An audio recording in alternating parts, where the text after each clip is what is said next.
Nation. The hobby is the people. Weekly news and interviews. It's your number one source. Sports Card Nation. The hobby is the people.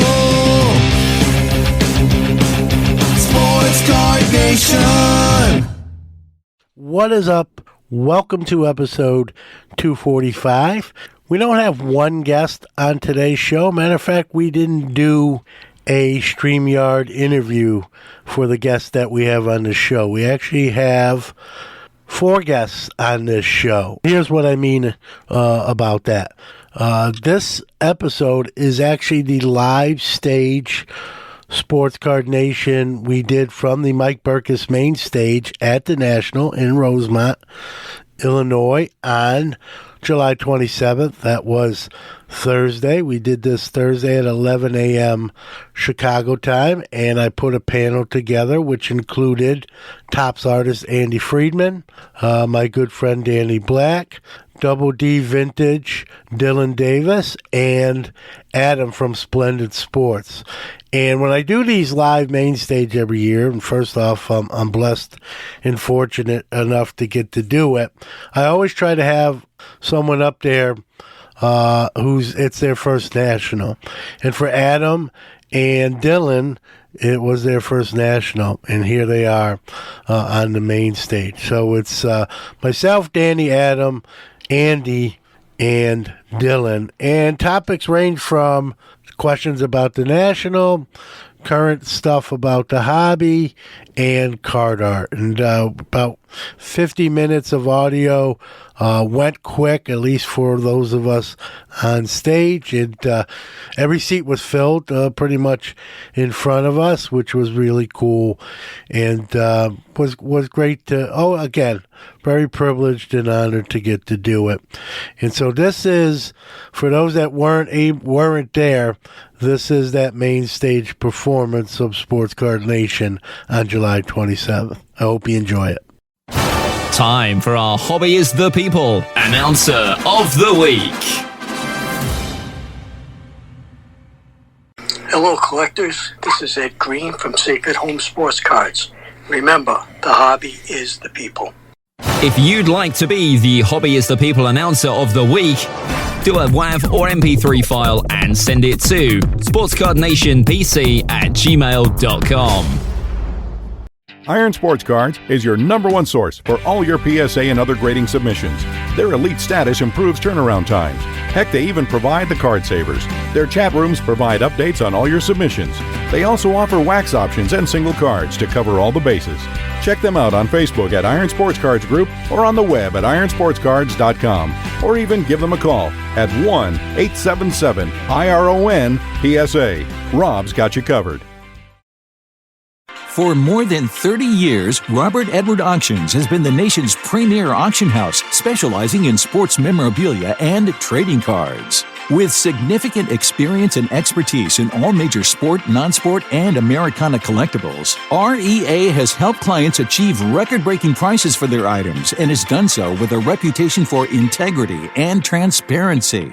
By actively partnering with collectors and enthusiasts throughout the entire process, REA has created the hobby's most trusted forum for selling high-quality collectibles. Go to robertedwardauctions.com for more information on how to buy or sell in their next auction. This is Sports Card Nation. All right, apparently I had to be smarter than the microphone. No such luck starting out, but now we're good. My name's John Newman, host of Sports Card Nation podcast. Every gentleman on the stage has been a guest of that show, I'm happy to say. I'm going to have them introduce themselves and tell you a little bit about what they do. I have a couple blaster boxes that I'm going to give away, hopefully to a couple young kids today. And we'll have some other stuff going on. So we'll start with Mr. Andy Friedman. Go ahead, introduce yourself. All right. Well, is this on? You all can hear me? Yeah? Okay. I'm Andy Friedman from Brooklyn, New York. Topps Artist. I have two 70-card sets with Topps, my paintings of old shoebox cards, I call them. called Spotlight 71 and 2. Hi, is this on? You got to top right up there. Hi, I'm Danny. Now it's on.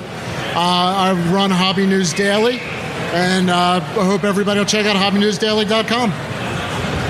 I just want to add, I'm also from Brooklyn, New York. So Brooklyn's in the house, and you're outnumbered up here. It always is. Go ahead. Hey guys, my name is Dylan Davis, and I'm from Double D Vintage Baseball Cards, and I also do a podcast with my friend Adam right here, Splendid Sports, and it's called Turn Back the Clock, and I'm honored to be here. I collect vintage baseball cards, and I'm from Hawaii, Kauai, and just a pleasure to be here with everybody, and this is a whole new world for me, seeing all this, my first national, so really excited. Thanks for having me, John.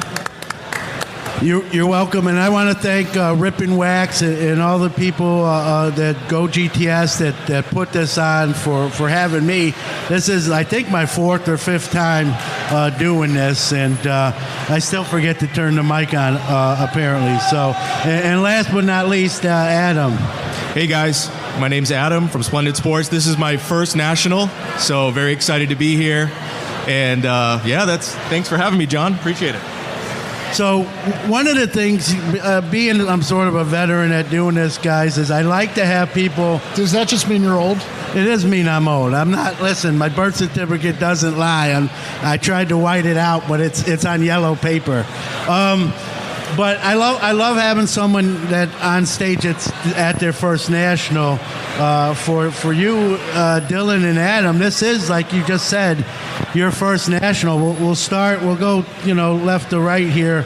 Dylan, like your thoughts here. I'm sure you had to envision what you thought it might be like. I know we're only in the second day here, but your initial thoughts here as a first timer. Good question, John. Thanks for asking that one.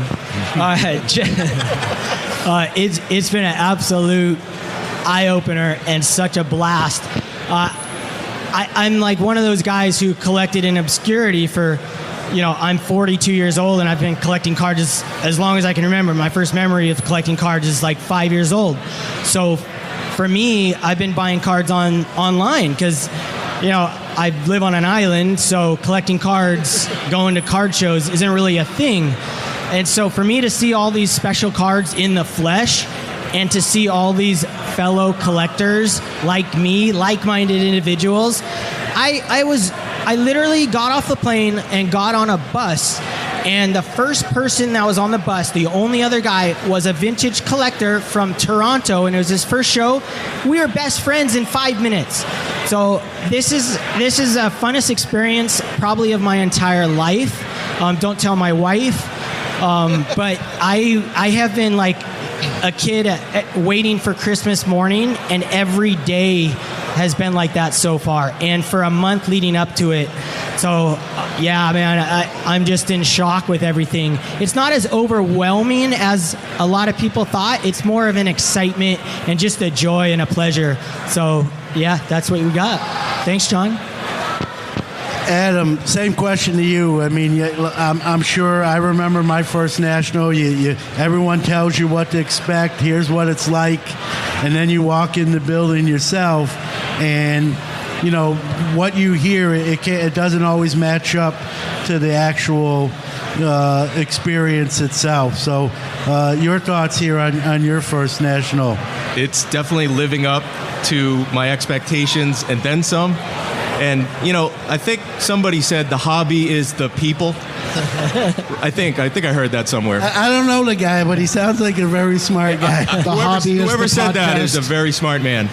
And that's, for me, that's been, so far, it's been about not even a day since I got in. And just seeing all my friends that I had never met in person, now meeting them in person is just incredible. So I look forward to doing more of that, and I've been on having a podcast and YouTube for a couple years now, and I've met, not in person, but met virtually so many people that, man, they're even cooler and nicer in person. So this is surreal just looking out at you guys right here, this is incredible to me. And in my case, uglier in person. I want to turn to probably the most talented guy on the dais here today, in the best city, right? Brooklyn. We got to represent Brooklyn. Andy, you've done great work with Topps. You've done great work not with Topps. This is your third national, you told me. Just your thoughts, even being your third national, what this event has, means to you, and what you think about it. Well, I mean, I think I end up spending more time talking with fellow collectors than I even do looking at tables, it seems. And that says a lot to me about the hobby, but also the national. It's like, it's like its own country, what can I say? Ideas are disseminated, conversations. Do you get a lot of people come up to you or in your conversations telling you what they want to see you do or giving you some advice? I'm inspired daily. Yeah, and that's never lost on me, because that's how I look at it. It's inspiring, every conversation. Yeah, I know we talked on my show about, your Spotlight 70 and how you highlighted maybe some of those lesser names, if you will, but important just the same. For those that maybe didn't hear the episode, where did that come from? Is that something like you kind of set out to do? Well, 3 of the cards in Spotlight 72, which is the set that came out last year, I drew when I was 12. I drew those cards before I even was watching the game, before I even knew who the players were. There was something about the color of the film, something about the expression on the faces that drew me to the characters in the cards. It's actually drawing baseball cards that got me into the game. So, years, all through my life, I had this little shoebox of sort of lesser-known players and would always draw from them. For 20 years, I drew caricatures in magazines of all the biggest celebrities. Likenesses is very important. It has to draw what the person looks like. Drawing, like lesser-known players took a certain pressure off me. When I was recovering from a hand injury, I kind of reconnected with the innocence of that youthful, anonymous way of drawing cards. And that's how it happened, really. Many of the cards in that first Spotlight 70 set were extensions from a body of work that I started when I injured my hand and had to kind of get back to who I am at the core. So that's really that story. Stay true to yourself and working with Topps. How has that inspired you, your own personal collecting, getting sort of into cards? Has it shaped kind of what you do on that side? Well, working with Topps, is incredible because it's the first entity I've ever worked with that gives me full creative freedom. So it's the absolute dream of any artist. Outside of that, finding collectors that appreciate this work enough to want to acquire it is what's been sort of keeping me afloat the last few years. I don't illustrate anymore. I don't do anything. I owe it all to the enthusiasm of the collectors, and that's the oldest arrangement in the books. The collectors and the artists, that exchange. So I feel very much like the fine artist that I always was and wanted to be, and for that to happen through Topps and this space is even more of a dream because I've had a long, diverse career in the art, but I never wanted to just hang my stuff up in a gallery. Whenever I used to go to card shows as a kid, I used to think, why aren't art shows more like this? People are afraid of art because of the stuffiness of it and the sort of pretension of it. Space here, it's more homegrown, it's more down to earth, rough around the edges, more trustworthy. People look each other in the eye. I know that's a funny thing, but so this is the space where it's really fun to see this art movement happening within this space.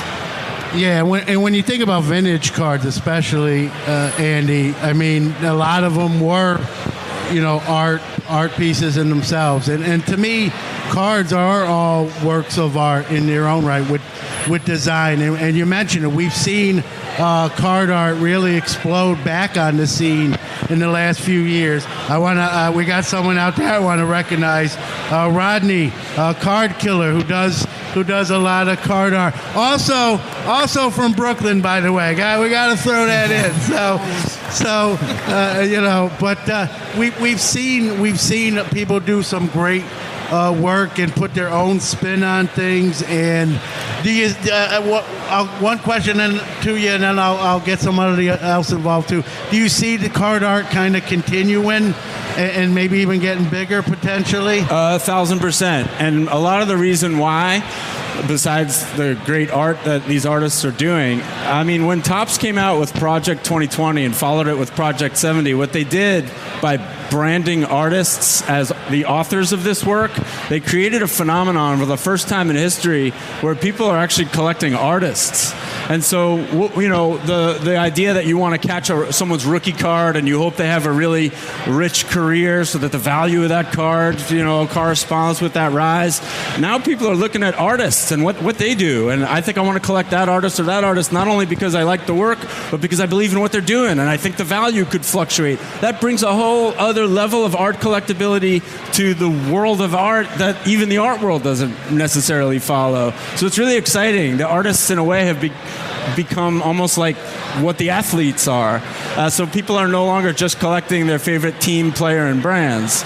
Do I think it's gonna? Yeah, and I think for that reason, that's why I have kids at every show coming up to my table and gifting me with their art cards that they make at home because they're aspiring young art card artists. So we all know that this hobby starts with the kids and continues with the kids, and that's what we want. And so to see kids aspiring, to have sets out by Topps is a first in history. There have been cards in the past with paintings on it, and outside of maybe Dick Perez with Diamond Kings, they're unknown. Even the 1953 Topps artists, unknown to, house artists. So it was never, that aspect was never celebrated. So it's creating a new playing space for young people in the hobby. So yes, I see it fully growing.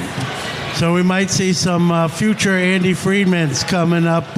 They're coming for you. We're going to see future whatever their names are. I got you. No doubt. Danny, I want you to, you started Hobby News.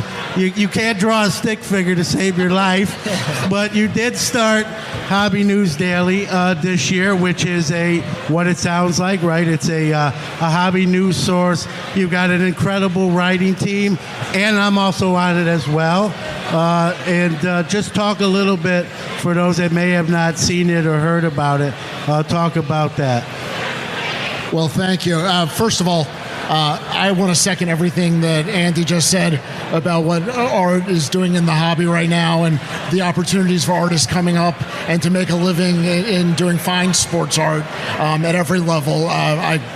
My background comes from that, and I just want to second that so much. I started Hobby News Daily because I wanted a place where people could go every day and have this vibe in here, have this positive thing around the hobby with good articles, with good content, with interesting information, with historical evergreen pieces, with people covering daily topics. We do a podcast every morning that's put out. Adam Palmer, who hosts about half of them, is out in the crowd there. You'll hear him or Mike Jokum every morning. And then we do a weekly email. And the email has been a huge success. To give you an idea, anybody who does email list, we have a 70% open rate on our emails within 24 hours. So we have great content getting out there to people. I'm thrilled about that. We've got 20 writers right now, so it's original content from people all over the hobby, talking everything from vintage cards to modern cards to sports art to comics to Pokemon, the whole gamut of collectibles. Everything under this roof we hope to talk about. and cover at hobbynewsdaily.com. So if you've never been there, you can go on your cell phone or your computer. It's hobbynewsdaily.com. And I just encourage you, we'll take feedback. If you want to see an article on something, we've got a writer who's probably an expert on it. I want to thank John for all his help in getting it off the ground. I think when I was teetering on whether I wanted to jump in with 2 feet, he might have just thrown me in the deep end, but I appreciate it. Yeah, I just told you like Nike. I said, just do it. Right, exactly. So, and it's great, and it's different. You got, like you said, 17 writers.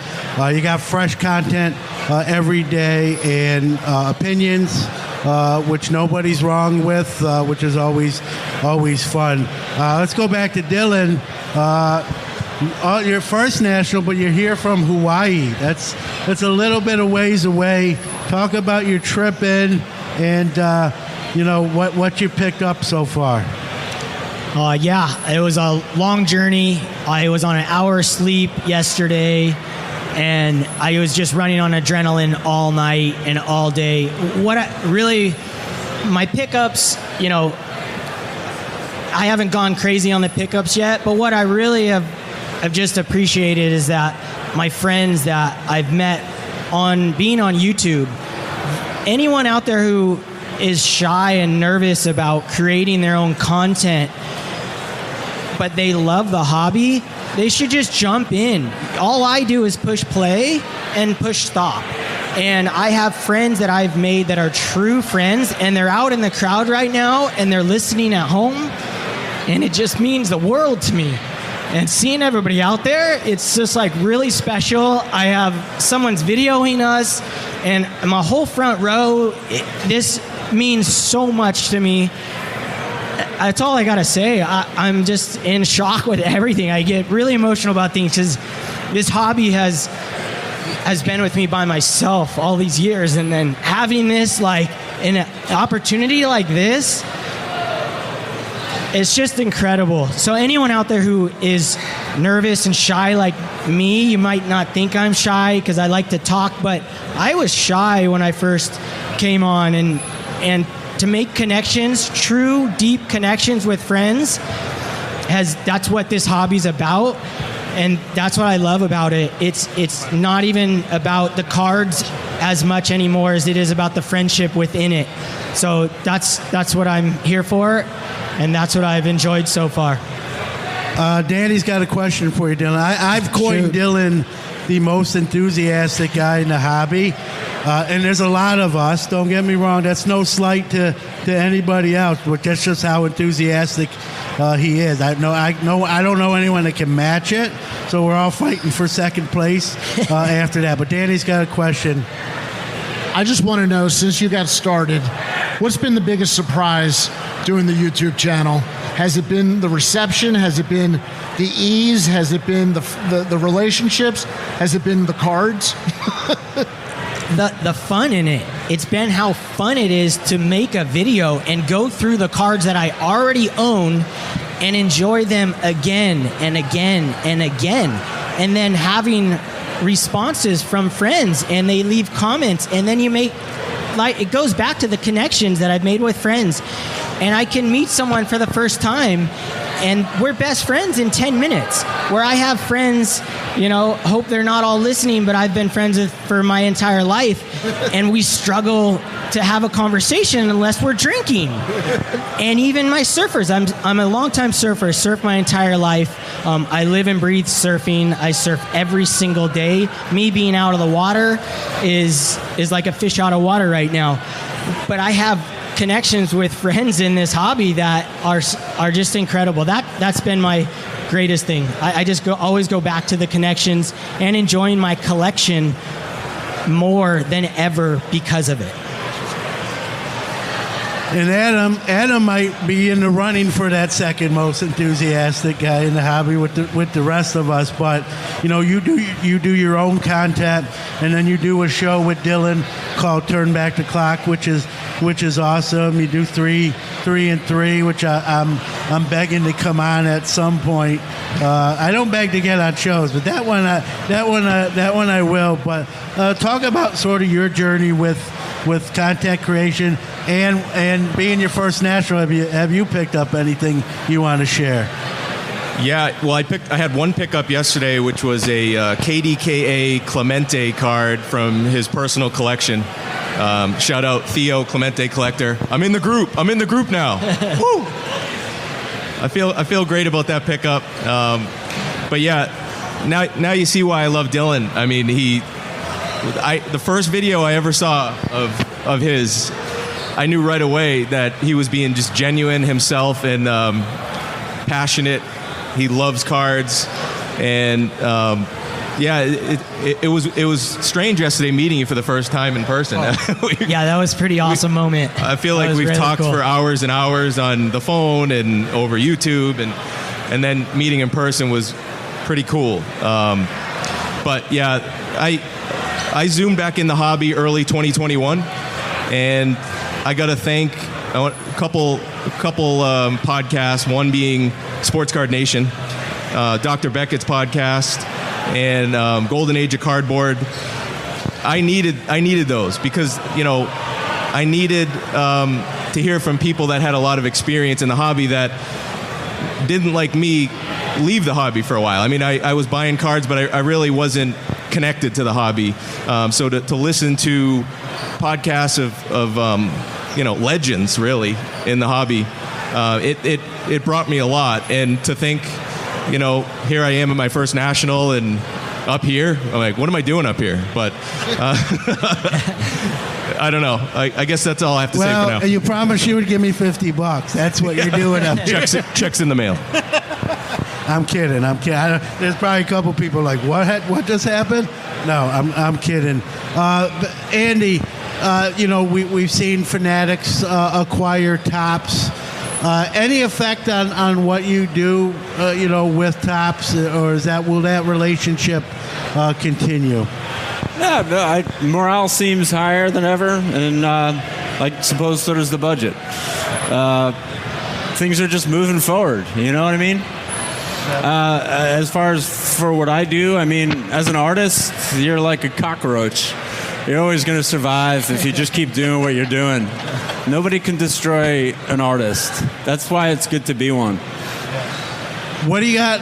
And I should add, being an artist is a decision. It's not like a divine right kind of thing. Anybody has the right to participate. All you need to do is just say that that's what you are and own yourself. It's scary. It's scary, but it's easy in a way too. Just be, and then let everyone see it. Simple as that. You want to learn techniques and all that kind of stuff, you could do that. So I just want to make that clear. Yeah, and you epitomize that, and I appreciate you saying that. To maybe you never know who needs to hear that, and that's what it takes to push them forward. That's right. What do you got coming? I know you got something coming out that you wanna share. Well, I've been really excited this past year. Not only doing a lot of painting and a lot of traveling. I've been making my original one-of-one paintings, whether those are paintings used by Topps to create the Spotlight 70 cards or my own little paintings of cards. Everything I paint is the same size as a card. Collectors have been collecting them for a few years, but never before have they been able to be slabbed. So the past year I've been talking with all the grading companies, and in the Mint Collective, CSG was the first to pull the trigger on slabbing non-pack pulled works of original art. The past year, that's what I've been doing.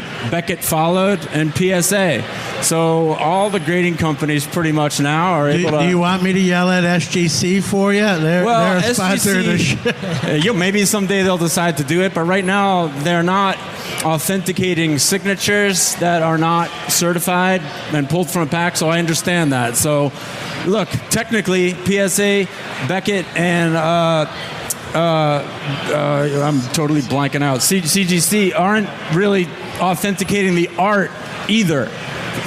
To make it clear, and I'm trying to get all these places to understand the difference. They're authenticating the signature, and they're saying, well, the collector will assume that the art, is also real. But in this space, do we really leave anything to assumption? So not really. So I think there's still improvements to be made. I think someone should come forward and say, oh, the signature is real, but so is the art. But in the meantime, we're authenticating one-of-one works, and they're finding their way into slabs, and that's something I've been working really hard on. What is happening here this weekend at the Paether Plastics booth are the world's first 2 oversized slabs. Those are officially authenticated by Beckett. They're 4 feet tall. I have a one-of-one painting of Wayne Gretzky rookie card. I have a one-of-one painting of a Dwight Gooden 85 record breaker, both in 4-foot slabs with enormous stickers authenticated by Beckett with serial numbers. This opens the door for collectors to not only slab other works of original one-of-one art, and by the way, I have a whole selection of stuff there if you want to see it, but people could authenticate oversized movie posters autographed, record albums, all kinds of stuff. It completely opens the door. So continuing to help build that infrastructure of collectability is something I've been working really hard with. So. Yeah, no doubt. I did see the Gretzky. I haven't seen the good one, but the Gretzky's amazing as expected. And is that something you'll continue? We'll see new cards. I mean, like I said, 3 of the cards in Spotlight 72 I painted when I was 12. I never stopped painting cards, even no matter what else I was doing as an artist. It was always on the side. I mean, I'm of the belief that, especially if you're an artist, whatever you're doing on the side and whatever you don't want to show anyone is what you should put to the forefront. So I'm really happy that this is where it's gone, but I won't stop doing that. And but now that we're slabbing all different sizes, it's just going to keep having my fun. Absolutely. Yeah, when we were younger, Andy, the slabs didn't exist. No. Right? We were like, what is this? No, they didn't. And now it's an everyday vernacular. Yeah, it's an interesting thing, and to authenticate something, I mean, it makes sense, and they look cool. Look, it's a kind of frame in a kind of way. At one point in art history, somebody came up with a frame, and the first time that happened, someone would be like, what do you need to put a frame? Well, because it looks great and it preserves it and it makes it an official. So I think this is a really cool way to frame a piece of work. And the fact that they all are mostly painted the same size as a card, we all know there's that OCD side of collecting. We all like everything to be the same size and the same. So that's part of what drove me to want to paint my cards the same size as a card, so they could fit seamlessly right in a collection. Yeah, no doubt. You are listening to the Sports Card Nation podcast. We'll be right back after this break. For nearly 50 years, Sports Collectors Digest has been the voice of the hobby, bringing you comprehensive coverage of the sports collectible industry. From industry news, auction results, market analysis, and in-depth stories about collectors and their collections, Sports Collectors Digest has everything you need to know about the hobby. SCD is also your leading source for listings of sports collectible dealers, card shops, card shows, and the latest from the industry's top companies. To check out all the latest news or to subscribe to the hobby's oldest magazine, visit sportscollectorsdigest.com or call 1-800-829-5561. Hobby Hotline is the hobby's only live interactive call-in show. Join some of your favorite hobby personalities every Saturday, 11 a.m. Eastern, 8 a.m. Pacific, and the first Tuesday of each month at 9 p.m. Eastern to discuss the hottest hobby topics. If you miss us live, catch us after the fact on all major podcast platforms. Follow us on socials at Hobby Hotline. We are back. I'm going to give a blaster box of Bowman away to a young man. He's sitting in the front row. He's in the teal Under Armour shirt. He's not sleeping. He's not sleeping, so you're going to win this Tyrus. box. Yeah, Tyrus. Woo! Congratulations. I don't know if that's your friend or your brother. If you want to share that, that's up to you. I want to ask Andy a question. Do you mind if I ask you a question? No, please. I was just curious, as card collectors, we come to the National, and a lot of us have a list of stuff that we want to get to.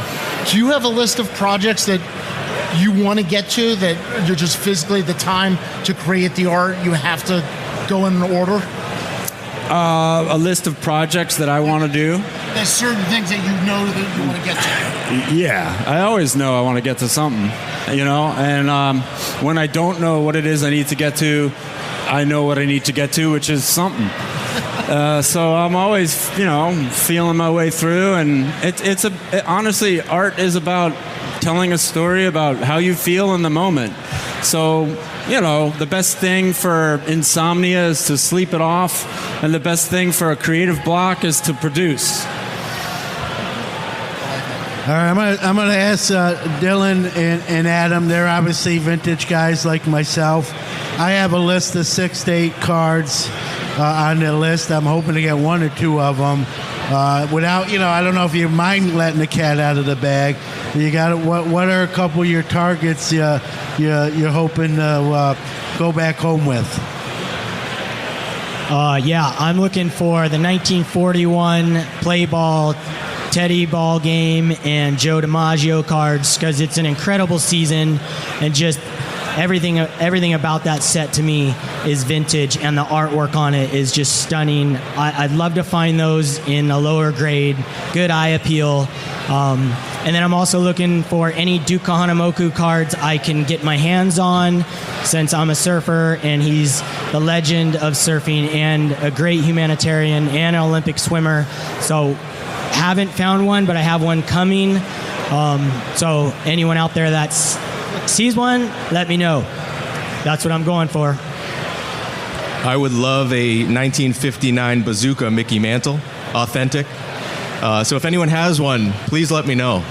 I'd love to get one of those. And another one would be 51 Burke Ross Joe DiMaggio. So if anyone has one, please come see me, and I'll come see you. Danny and myself do a show every other Friday, much like Dylan and Adam do, called Card Menches. And it's really unscripted, and who knows what we're going to talk about. We have a lot of fun, right? That's what it's about. It's, like Dylan said, to do that with someone that you get along with so well, it's a pleasure. I know it's another show. You're probably like, how many shows do you need? I only really do 3 technically. So, but I just want to say it's been a lot of fun, and to someone, like Andy said, get off kind of the ledge. If you want to do something, go do that. Right? That's some of the best advice you can give someone. Even when Danny, like he's mentioned with Hobby News Daily, he sort of was on that fence. It didn't look like he was going to do it. And I'm like, no, the hobby needs something different, and I'll help you as much as I can. And here it is. It's in existence, right? So to anyone out there, whether you're live now or you're listening to this later on audio, right? Whatever it is you want to do, you can paint, you can draw, you can share your experiences, do that stuff. You can leave a legacy and that sort of thing. But we got a little time left. Danny, you want to? Well, I wanted to talk about some of the cards that we were looking to get. Oh, yeah, I didn't ask you what you were trying, so I can steal them from you. Yeah, we want to talk about the Koufax rookie. I can't hear myself. Yeah, you talk right on the mic. Oh, it must have turned off. Can you hear me now? Wait, I'm going to fill in the blank here because, I'm also a collector, so it's nice to talk about projects when I walk around, but people don't know I'm also a collector. And what I collect are the most iconic cards I could find in the absolute worst condition possible. I love the stories that lightning bolts of creases tell in a card. I got an Eddie Matthews rookie for $15. I paid $250 for a 1956 Mickey Mantle that PSA wouldn't slab, and neither would SGC because they were afraid it would fall apart. That's what I like, because those are one of ones. Those go in bike spokes in the 50s. Those are flipped against walls. Yeah. Those are, they're like veterans of the childhood wars that we fought, and they shouldn't just be sitting on the side of the road. They should be the ones in slabs. What has a Gem Mint 10 ever accomplished in their life? I love it. Well said. Well, I am working on the 57 set, so I am looking for the Brooks Robinson, which is, there's a bunch of those on the floor. But the card I'm really looking for is the 33 Gaudy Moberg. If I can find the right one there, that's a card I've been buying and selling for decades, and I'm finally ready to hold on to one. So if I find the right one, go home to Baltimore with me. The 6 home run hitting Moberg, but the story, for those, I'm not going to tell the Moberg story, we don't have enough time, but Google, look up, research Moberg. He's a tremendous part of American history and history in general, and so much more than a Major League Baseball player. And so I know they made a movie about him, and it's just a great story of history. And he's got, one card, right? That's his only card. Well, that's his main card, is Rookie 33. I mean, he's got to play ball. But it gets back to the stories. Mm-hmm. And it gets back to the passion and the love you have for people. So when I have a card that there's a story behind it, I have a connection to the player, it's rare, but it's findable. It's kind of that in-between area, which means you're just paying more than you want to. It's a great card. The story behind it.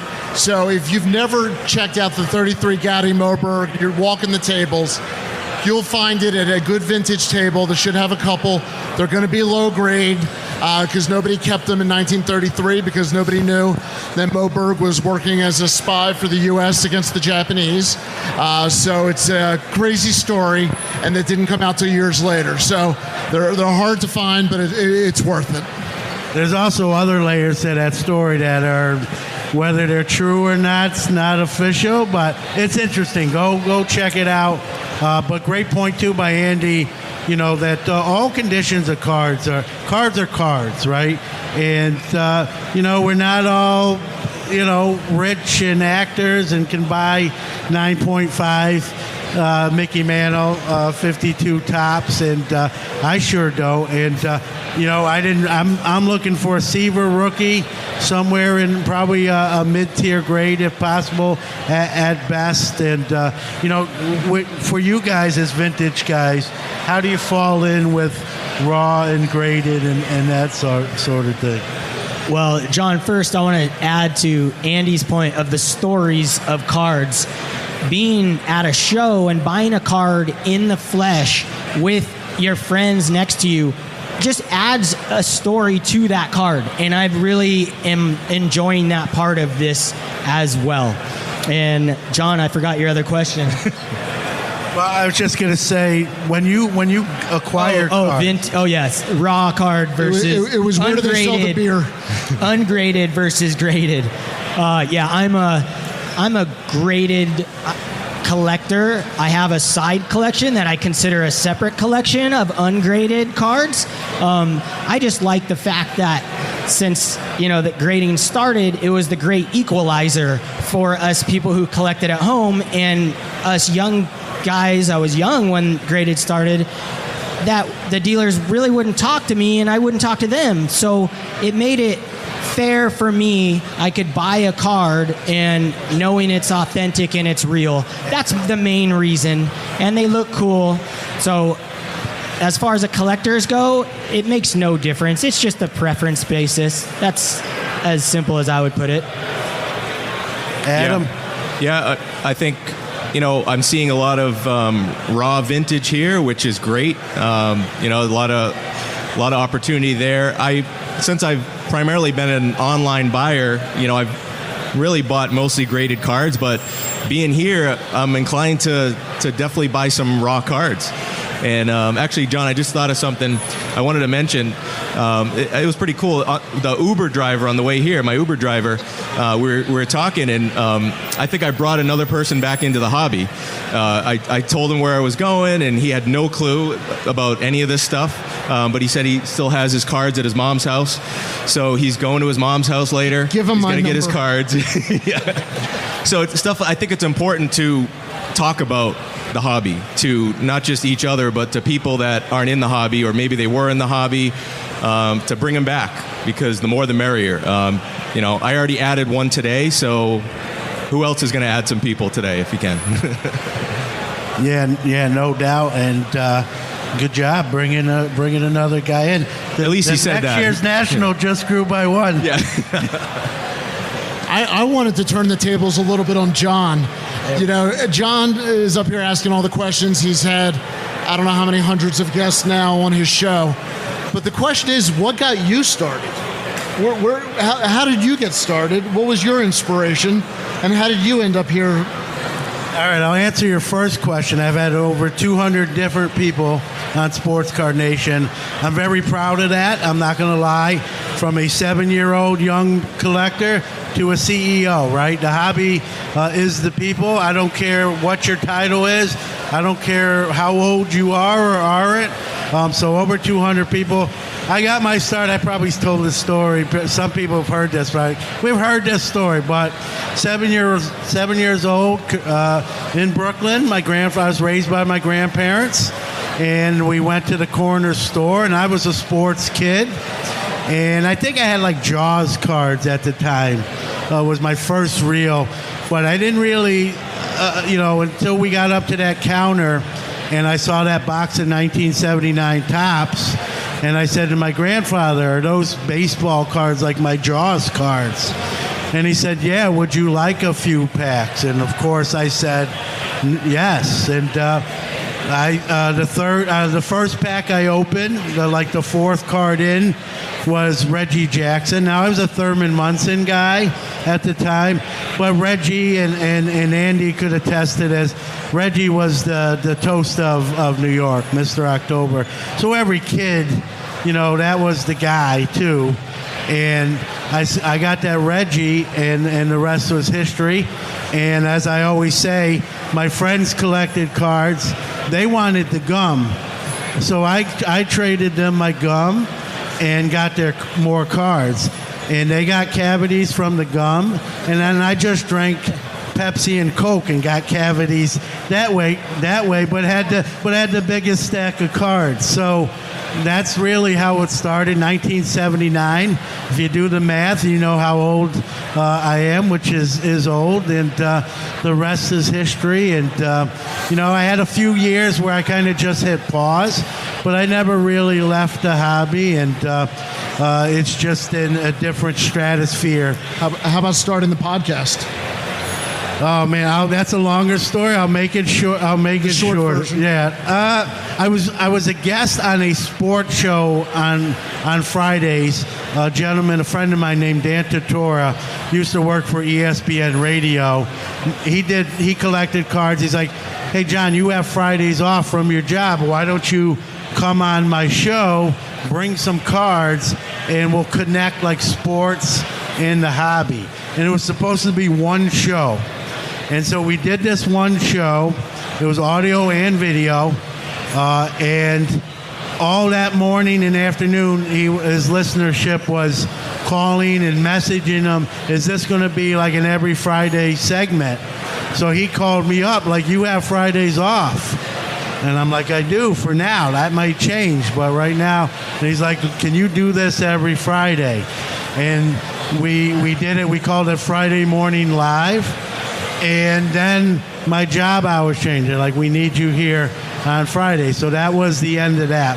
But doing that show, Danny, I had thought about doing a podcast. My son said, we listened to Eric Norton from Beckett doing Fat Packs and trips to Brooklyn, no less. We binge listened to that. And my son said, Dad, with all your experience at hobby, you could do this. And I'm like, Eric does such a great job. I'm not going to but doing that show, and then it stopped, that was what made me say, hey, I can do this. Much like Andy said, it was sort of the inspiration to hey, go for it. And I launched Sports Card Nation in November of 2018. If you listen to those early episodes, please know the audio equipment was not what we have today. I was definitely, I don't know how polished I am now, but I was definitely unpolished then. But, you do 240 episodes, you learn a few things. along the way. Hopefully you get better. I think I have. I'm still learning and improving, but I guess the rest is history. I hope I made that short enough. I think that's the shortest story you've ever told. John, question for you. I remember this story on your podcast. Was it Jason Varitek you hit a home run against, or did he hit a home run against you in Little League? So, true story. I'm in Fort Lauderdale, Florida. I lived there for a couple years, playing Little League baseball. I was quite a ball player in my younger years, and we were one win away from going to Williamsport in the Little League World Series. And we didn't know, this is before you watch film and you get scouting reports. This is 1984, 85. And I'm looking across at the other team. I'm pitching. I get the start. My coach said, "You're going. You ready?" I'm like, "Yeah, let's go." And I'm sizing up the other team, and they're all like smaller size kids, except for this one kid that was a little bigger. And that's why you never judge a book by a cover. I think I was like 8-0 on the hill that year, and I looked and I'm like, oh, I think we got this. A little overconfident, I'm not gonna lie. Well, the bigger kid, was a young man named Jason Varitek. Many know him now as a World Series winner with the Boston Red Sox. Yeah. And I will say this: Jason Varitek took me yard. I didn't give up many home runs, but that was one of them I gave up. And I will just say that as soon as he hit it, it was one of those no-doubters. I didn't watch it. I just put my glove up to get the next ball, the pitch again. I think I lasted like 4 innings. I think the final score was like 14-3, 14-4. And it taught me at a younger age, though, the lesson there too, guys. Besides being disappointed that we weren't going to Williamsport. Don't play against Jason Varitek? Well, is to never judge, right? You never size anyone up and just, write somebody off. I guess there was my 15 minutes giving up a home run to 14-year-old Jason Varitek. John, at least he didn't smack you in the face like he did to A-Rod. He probably wanted to if he would have heard what I was thinking. It was a fun story. I got to hit another quick story. I got to hit against John Franco, St. John's alum, playing pickup ball in Brooklyn. He kind of pulled over. He had his college catcher with him and said, "Hey, you want me to throw you some batting practice?" We all realized who he was, and we got to do that. So I got some real quirky stories like that. I didn't mean to open up a wound there. I actually thought you hit the home run, so sorry about that one. Yeah. No, I think I'm over it now. I went to therapy and talked through it and whatnot. I'm going to give another young man a box of 2023 Topps Series 1. You know what? He's here too, and let's be fair, in the Cleveland hat. Congratulations. You did not fall asleep. John, can I give away a couple slabs? Yeah, go ahead. No, Theo, you're too old. I'd like to give a couple slabs here. I got a Wander Franco PSA 10 and a Peyton Manning 2000 medal. I'd like to give them to Dave, Legends of the Dugout, his son. because Dave and his son helped me find my Clemente card yesterday. So there you go. How about that? Awesome. So, Andy, you got some stuff here on the side of the stage, some promo stuff, some of your work. If you want to talk a little bit about that, we're going to take a group photo as well, but people can kind of come over there and meet you, right? Is that right? Sure. I got slab one-of-ones, paintings used by Topps to create cards. I have PSA certified one-on-one paintings. I just have a selection of stuff there to illustrate some of what I was talking about. If anyone's interested in, handling any of it or looking at it, I also have 250 of these promo cards if anyone wants to know what I'm doing the next few days, there's a QR code on the back that shows everything I'm doing. I'm doing a lot of live drawing events. I'll be drawing Brian Ehrlicher live on Friday in the VIP Ludex room. Frank Thomas drawing somewhere. Tim McHenry from Slab Strong, I'll be drawing him at 2 o'clock today. 4 o'clock, Luke the Cardist. Can you make him look better? It depends how much he pays me. 4 o'clock, Luke the Cardist and I collaborated on a card. We made a numbered to 100 edition. We're going to be signing those at Cards and Coffee and at 4 o'clock and on Friday at Dave and Adams. But if anyone wants one of these cards, it's a rated Wookiee.